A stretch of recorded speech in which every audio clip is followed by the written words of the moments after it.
The whole MonsterVerse is an interesting one because in recent years there's been this expectation set by audiences that these types of movies need big Titan level fights dotted throughout a 2.5 hour runtime to be enjoyable or at least engaging. But what if I told you this wasn't always like this? Sure, we still had big kaiju fights, but you had to wait till the end of the movie to get it. Scary, right? Well, no, and here's why. 2014's Godzilla was Hollywood's first real go at putting the big lizard back on our screens since they attempted it back in 1998. And we all know how that went.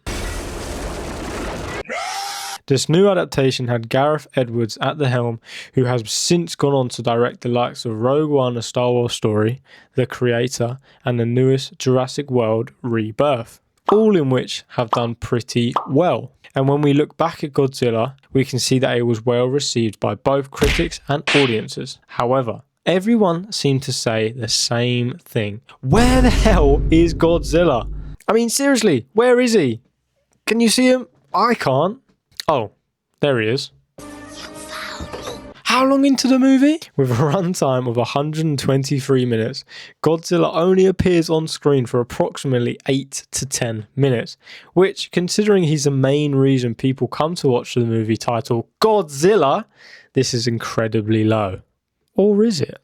I believe this was done intentionally, not to save money, not to save time, but to build tension. Tension is constantly building as we get more glimpses at Godzilla. A foot, a tail, it all adds up. But what is it really building up to? Well, this. This moment holds so much weight and it's hard not to get goosebumps. Honestly, I've got goosebumps right now. You see, what the newer Godzilla and King Kong movies have done to us is give us a lot of exposure to these beasts, which is what we all wanted. The hype going into Godzilla vs King Kong was monumental, with many people conspiring over social media and choosing sides. Which, if you're asking me which side I chose, it's obviously King Kong. Ha! Joking, he ain't got nothing on my guy Godzilla, yeah! Anyway, Godzilla vs King Kong crushed it with audiences, grossing just shy of 500 million, which is great, but it unfortunately has set a formula. This formula being the more we show these kaiju, the better. And I actually disagree with this. Sure, seeing King Kong go for his morning routine and Godzilla batter every skyscraper like it's built out of Lego is fun, but this overexposure makes moments like this feel somewhat boring. Well, maybe not boring, this shit is still hype, but at least not as powerful as I feel the fights at the end of Godzilla 2014 felt. You see, too much of a good thing can become bad. You see what I did there? Not long before this movie came out, Breaking Bad had just wrapped up what most people would say is the greatest TV show ever, which meant plastering Bryan Cranston all over the trailers leading up to Godzilla's release was evil marketing genius. Evil in the sense that he's not even in the movie. Well, he's on screen longer than Godzilla at least, but killing his character off disappointed a lot of fans, especially when the focus shifts and we follow Aaron Taylor Johnson's character, who is just boring. Boring. He's essentially a soldier who moves from location to location, not for any reason other than the fact that he needs to be there. The plot needs him to be there. Why are you here? It's got nothing to do with Aaron Taylor Johnson at all, as I'm a massive fan of his other characters. But this is not it. We also have Elizabeth Olsen, in which both of these characters are married, which if you are a Marvel fan, again, no, this is definitely not it. One standout thing I think they absolutely nail here is the sense of weight and scale. You feel each step, each fall, it hits you every time and really immerses you into this universe. This is something I feel that has carried on and throughout the MonsterVerse films, but it really is truly perfect here.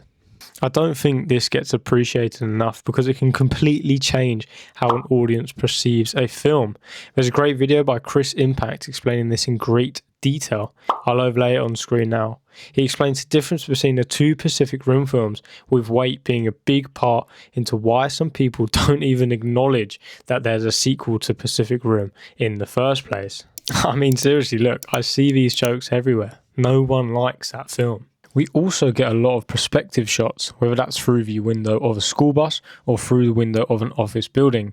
These shots with innocent bystanders elevate our experience as the audience as we feel Godzilla is above us.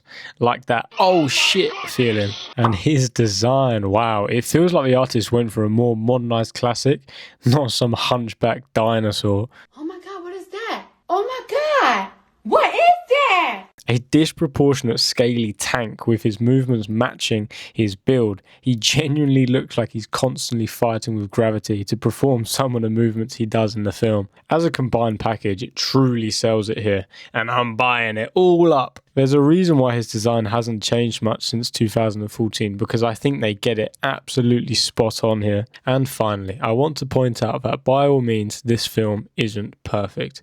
I'm a sucker for a bit of Godzilla, so I was definitely the intended audience. And I completely get if the newer styled action-packed MonsterVerse movies are your thing. I'd be lying if I said I didn't have a good time watching them. But I do think Godzilla 2014 falls, or at least will fall, into the classic film category in the future. All I ask is that you give this film the respect it deserves. Thank you for watching, and I will catch you next time.